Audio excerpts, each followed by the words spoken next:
Et bonjour à tous, ici Corben de Corben.info et je suis très heureux de vous retrouver pour une nouvelle vidéo qui, une fois n'est pas coutume, est en partenariat avec Penpot. Alors Penpot, vous vous en souvenez sûrement parce que j'en ai parlé il n'y a pas très longtemps. C'est cette solution libre open source donc que vous pouvez auto-héberger ou utiliser sur le site penpot.app qui permet de concevoir, designer des sites, des applications mobiles. Tout ça au travers d'une interface très simple avec évidemment en sortie du code qui respecte les normes, les CSS, HTML, propre, carré et prêt à être intégré dans vos projets. Alors la fois dernière, je vous avais parlé d'une fonctionnalité qui s'appelait Flex Layout et aujourd'hui, on va voir quelque chose de nouveau qui s'appelle le Grid Layout. Alors pour rappel, un Flex Layout, ça permettait d'organiser des éléments entre eux de type image, bloc de texte, etc. en Flexbox. Donc pour ceux qui connaissent un petit peu la CSS, d'ailleurs il y a le petit playground ici, on pouvait comme ça très facilement reprendre des éléments qui sont des éléments indépendants, des images ici, et les réorganiser parce qu'elles sont dans une Flexbox, donc c'est-à-dire par exemple les passer en vertical ou inverser le sens, enfin bref, ça permettait comme ça de faire de l'arrangement sur des choses assez simples, assez basiques. Avec le Grid Layout, on passe un cap supplémentaire puisqu'on va pouvoir faire des structures plus complexes. Je vais créer un nouveau projet et je vais vous montrer tout ça. Alors, pour faire simple, je vais essayer de vous expliquer en quel cas il faut utiliser Flex Layout et dans quel cas il faut utiliser Grid Layout. Alors, les Flex Layout, c'est pour des choses, comme je disais, un peu simples, c'est-à-dire des éléments qui vont tous dans le même sens. Vertical, horizontal, vous pouvez les organiser, etc. de la manière dont vous voulez. Donc, c'est des choses qui sont assez simples à mettre en place. Par exemple, si je fais un menu ici, et je mets un petit bloc de texte, donc je mets menu 1, je peux définir que cette board soit de type Flex Layout. Et ensuite, quand je colle tous mes menus, voilà, je vais les numéroter, comme ça on se rendra un peu mieux compte de ce que ça fait. Je peux ensuite les arranger comme je veux. C'est-à-dire, vous voyez là, je les change de sens. Là, je les mets en vertical. Alors évidemment, mon board n'est pas assez grand, mais voilà, je peux en faire ce que je veux. Donc ça, c'est des éléments simples. Ils vont tous dans le même sens. Je peux pas m'amuser à dire, voilà, là, je veux un élément vertical, là, je veux une sidebar horizontale, etc. C'est là qu'entre en scène le grid layout qui fonctionne de manière un petit peu différente. Je vous montre ça tout de suite. Donc pour faire un grid layout, je crée un board, même idée. Sauf qu'au lieu de le déclarer en Flexbox, je vais le déclarer en grid layout. Et là, ça me fait une grille, voilà, tout simplement. Donc c'est une structure qui peut être d'ailleurs mise en tant que composant. Je vais vous expliquer après pourquoi. Mais cette structure, je vais pouvoir l'organiser. C'est-à-dire que déjà, en termes de grille, je vais pouvoir éditer cette grille et dire, voilà, là, je veux autant de sections en vertical comme en horizontal. Si je veux rajouter une section horizontalement, je le fais. Verticalement, je le fais tout simplement en cliquant sur les petits plus. Pour avoir un exemple un peu parlant, je vous propose qu'on recrée ensemble la home de mon site. Ça va pas être méchant. On va faire une version un peu basique, je vais pas rentrer dans les détails. Mais en gros, moi, sur la home de mon site, j'ai un header qui prend toute la largeur. Donc, pour faire ça et prendre toute la largeur, je choisis ma grille et j'attrape ici au niveau du petit trait rose, vous voyez ici, la flèche quand elle change. Alors il y a deux types de flèches, il y a la petite flèche toute fine, je ne peux pas zoomer ça plus pour vous, mais la petite flèche toute fine ici qui permet d'agrandir ou de diminuer la taille des colonnes. Alors là on voit qu'il y a un truc qui change, c'est-à-dire qu'avant, ici là-haut, c'était écrit 1 FR, ça veut dire une fraction. Ici, à partir du moment où je commence à y toucher avec cette petite flèche, on passe sur des tailles en pixels. Donc si vous voulez remettre les fractions, vous faites 1 FR, voilà. Maintenant, il y a un autre type de flèche. Quand je m'approche ici, c'est pas la petite flèche noire, c'est la petite flèche qui est juste avant avec les deux petits bouts qui se répètent un petit peu. Là, je sais pas comment vous décrire ça. Et là, quand vous attrapez et que vous agrandissez, en fait, vous fusionnez les cellules, tout simplement. Donc là, j'ai de la place quelque part pour mettre mon header. Ensuite, j'ai, même chose ici, une sidebar. Donc je la fusionne. Ici, j'ai un footer, donc je vais le rajouter en bas. Je clique sur ma cellule et j'augmente la taille. Voilà, là, j'ai mon footer. Ici, j'ai donc la partie qui pourrait correspondre à un article de blog, par exemple, ou en tout cas la timeline où j'ai tous mes articles. Même chose, j'attrape ici et je fusionne. Voilà. Donc là, concrètement, j'ai mes espaces. Dans ce board-là, ces espaces, cette grid, je peux nommer chacun de ces éléments. Donc pour faire ça, je sélectionne ma grille. Je clique ici à droite sur le bouton Edit Grid et je peux choisir chacune de mes cases de ma grille pour leur donner un petit nom. Donc je vais cliquer par exemple ici sur Area là-haut et je peux dire là c'est le header. Ici je peux dire que c'est la zone article, ça c'est la sidebar. Et là, j'ai un footer. Jusqu'ici, tout va bien. Ça, c'est ma structure de base. Je peux aussi l'éditer, c'est-à-dire organiser ce qui s'y trouve. Alors, je décale un petit peu la fenêtre pour que vous puissiez voir, mais il y a plein d'options en fait relatives à cette grille qui sont à peu près les mêmes que la Flexbox en fait. Hein, vous ne serez pas perdu. Une fois que ma grille est constituée, donc elle est au sein de mon board, je peux effectivement la déclarer comme composant si j'ai envie de la réutiliser plus tard à d'autres endroits, etc. Il n'y a pas de souci. Je peux choisir également comment vont se comporter les éléments qui y seront avec la justification, vous savez, au centre, en haut, à droite, etc.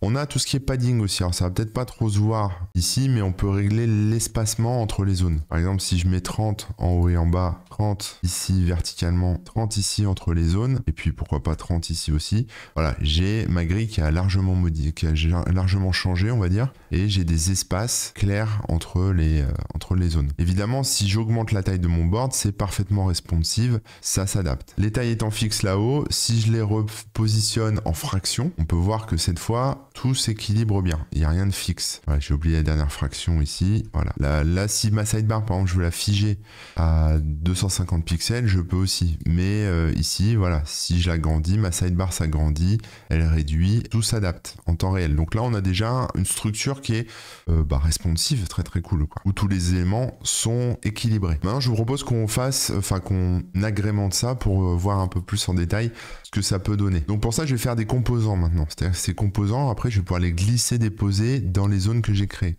Donc admettons que je veux un composant header. Je vais le faire de type flex layout. Je vais lui mettre une petite couleur de fond qui ressemble un peu à celle de mon site. On n'est pas dans la précision ultime, mais voilà, ça suffira.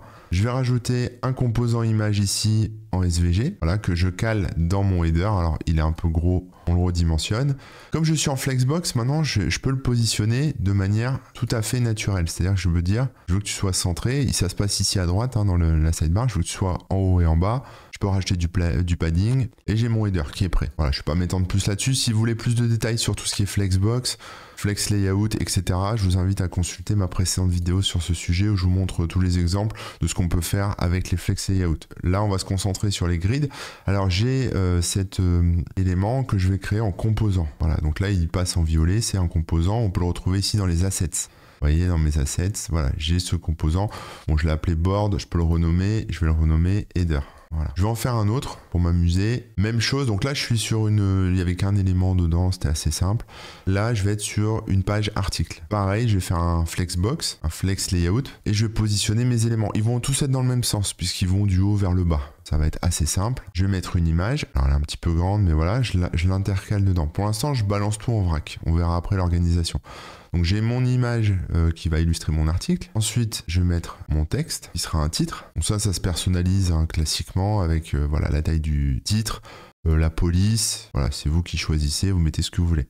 Ensuite, autre élément, je vais agrandir un petit peu la zone. On a un peu plus de place, voilà, comme ceci, qui sera cette fois pas un titre, mais un texte plutôt standard avec une police plus petite. Je génère un petit peu de texte bidon sur Lipsum, hein, ça c'est un autre site qui n'a rien à voir avec Penpot, c'est juste pour avoir un peu de remplissage. Et voilà, j'ai chacun de mes éléments qui sont comme ça, donc après je peux les régler entre guillemets, mais surtout je peux les ordonner, c'est-à-dire que là ils sont présentés de manière horizontale.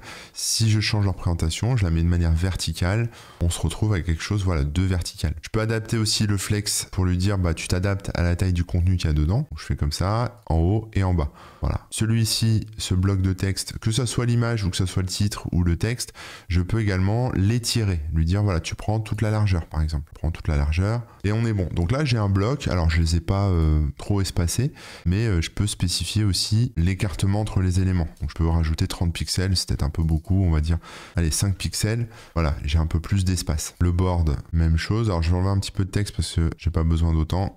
Et donc j'ai mon article en fait qui est prêt tout simplement avec l'image, même chose l'image, vous voyez si j'agrandis, je rétrécis, tout s'adapte hein, en fonction du responsive de l'article. L'image c'est pareil, je peux lui mettre une hauteur max, par exemple si je veux qu'elle fasse que 250, alors là je suis en largeur mais en hauteur plutôt, 250 de hauteur c'est un peu beaucoup, on va mettre 150 pour voir, voilà j'ai quelque chose de plus fin qui ressemble déjà plus à ce qu'il y a sur mon site, voilà et puis je peux adapter une fois encore la taille des blocs et leur disposition si j'ai envie. Voilà, rien de foufou là, c'est du classique.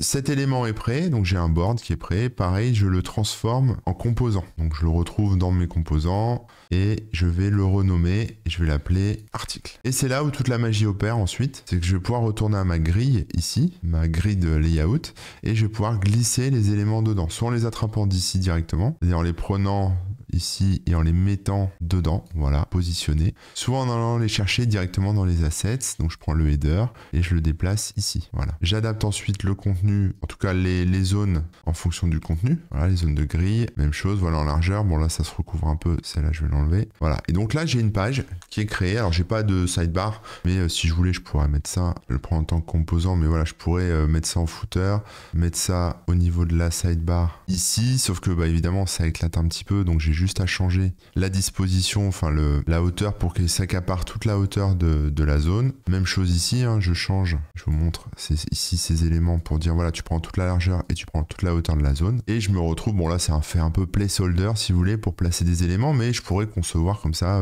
tout ce que je veux. Et évidemment, si j'attrape mon board, si je réduis sa taille ou que j'augmente sa taille, tous les éléments s'adaptent de manière tout à fait responsive. Maintenant, pour justifier l'écartement de chacun des blocs, on peut aussi cliquer sur ces petites icônes ici, là juste au-dessus de moi, pour justifier l'étirement. Voilà, comme ça, là, on voit qu'on est dans un comportement déjà un peu plus classique. Après avoir sélectionné chacune des grids, hein, chacun des éléments de la grille, j'ai défini ici dans les menus, ici, voilà, le paramètre largeur 100%, hauteur 100%. Comme ça, tous les éléments prennent tout l'espace qu'il y a dans la grille. Ce qui me permet ensuite, si je prends ma board, d'avoir quelque chose de responsive quand j'agrandis ou quand je rétrécis. Voilà, tout s'adapte. Et donc, contrairement au flex layout où je peux ordonner les éléments que dans un sens ou que dans un autre sens, hein, c'est-à-dire que horizontalement ou que verticalement, là, vous voyez, j'ai des éléments horizontaux, des éléments verticaux, et tout ce petit monde se mélange dans cette grille qui est une fonctionnalité qui était vraiment la bienvenue parce qu'elle permet de bien organiser, de bien structurer son application web ou son application mobile. Vous pouvez même faire des maquettes pour des magazines dedans, il n'y a pas de souci. Et une fois que vos éléments sont placés, vous mettez ce que vous voulez. Si je prends par exemple cette image ici, après avoir libéré cet espace, je sélectionne l'image, je la colle, je la copie, je prends ma cellule qui est vide et je la colle et je me retrouve avec mon image qui remplit bien cet élément. J'ai joué ici un petit peu avec les fractions aussi au niveau de la grille pour mieux rééquilibrer le footer, le header, etc. Donc par exemple ma zone centrale prend 5 fractions de ma page, de ma zone, et le header prend une fraction, le footer prend une fraction. Une fois que vous êtes content de ce que vous avez, eh bien vous avez le bouton ici en haut, Inspect, qui permet d'exporter soit les éléments de manière indépendante, soit la globalité de votre projet. Et donc vous pouvez choisir, là voilà, je vais exporter mon board et je vais aller ici dans le petit onglet code ici là-haut, et donc là j'ai accès à la CSS, j'ai accès au HTML et puis au SVG si j'ai envie aussi. Donc voilà, ensuite vous pouvez copier tout le code ici, le coller dans votre éditeur de code comme ceci, et ensuite aller regarder la page, ce qu'elle donne côté front, on va dire, côté navigateur, et vous verrez les résultats plutôt sympas. Voilà pour les nouveautés côté Penpot, notamment leur fonctionnalité grid layout qui est plutôt cool. Si ça vous intéresse de tester, eh bien c'est simple, vous allez sur penpot.app, vous vous inscrivez, c'est gratuit et vous pourrez commencer à concevoir vos interfaces, que ce soit pour des sites web, pour des applications mobiles, et vous amuser avec les grids et les flex layout aussi. Je vous renverrai d'ailleurs à ma vidéo précédente sur les flex layout. Merci de m'avoir regardé, merci encore une fois à Penpot de m'avoir soutenu pour cette vidéo, et puis je vous dis à très bientôt. Allez, ciao!